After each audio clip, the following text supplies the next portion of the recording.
कि बोर्ड की परीक्षा का सालाना सत्र, हिंदी का आया प्रश्न पत्र, सभी परीक्षार्थी पेपर हल कर रहे थे, कुछ अकल से और कुछ नकल कर रहे थे।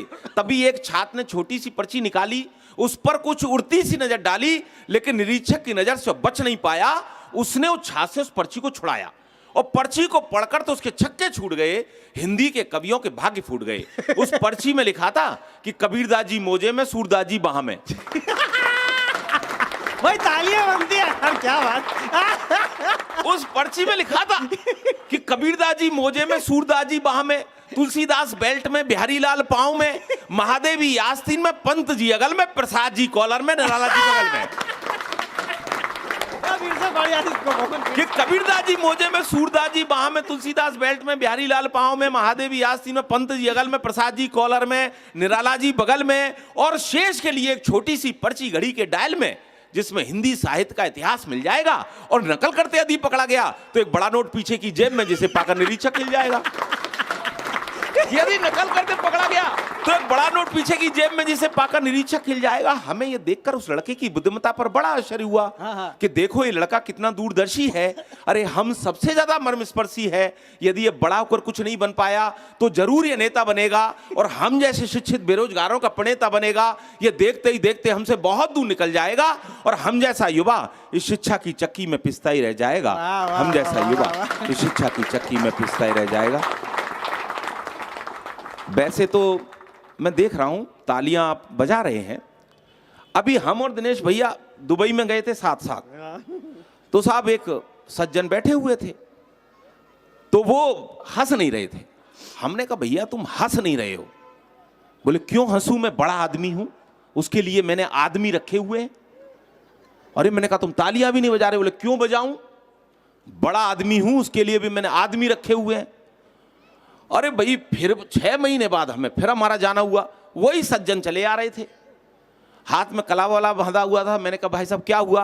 बोले शादी हो गई है। तो मैंने वैसे ही पूछा कि आप हनीमून पे नहीं जा रहे हैं।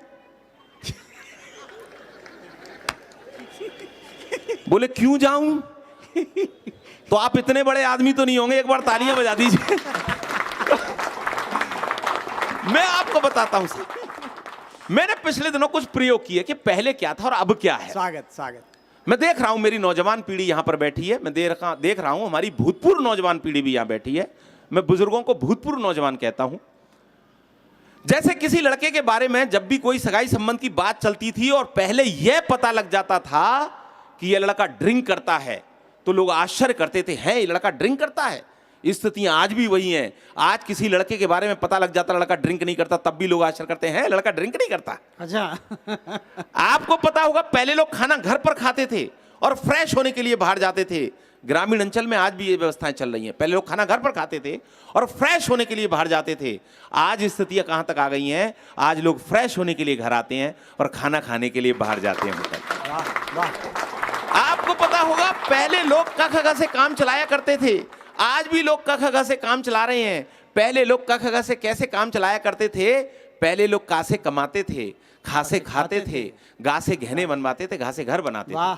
का से कमाते थे, खा से खाते थे, गा से गहने बनवाते थे, घा से घर बनाते थे। स्थितियां आज भी वही हैं। आज भी लोग क ख ग से काम चला रहे हैं। आज लोग का से कर्ज ले लेते हैं, खा से उसे खा जाते हैं, गा से गायब हो जाते हैं और रास्ते मिल जाए तो गा से गुड़की और देते हैं।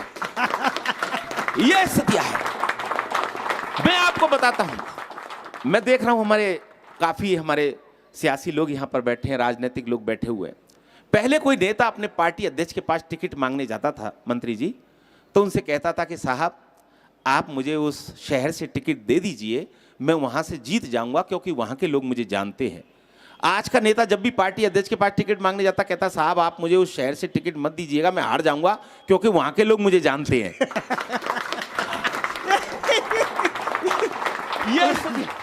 यूपी से आया बेटा। हाँ। मैं तो यूपी से आया, मैं वहीं के नेताओं की बात करता हूं। यहां के नेताओं की कह के मैं रिस्क लूंगा भी नहीं। मैं आपको बताता हूं साहब, हमारे प्रधानमंत्री जी ने कहा कि ना मैं खाऊंगा ना खाने दूंगा। अब हिंदुस्तानी आदमी इतना चतुर, उसने लंच पैक कराया और विदेश जाकर खाया, चाहे वो विजय माल्या हो चाहे नीरव मोदी हो।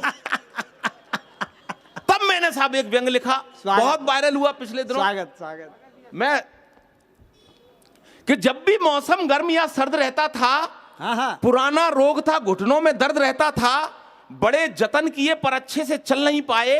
हमने जोड़ों के दर्द के लिए खूब च्यवनप्राश खाए, फिर अचानक हमने पीएनबी से मोटा लोन लिया आहा। और बदले में सामने वाले को संतुष्ट भी किया।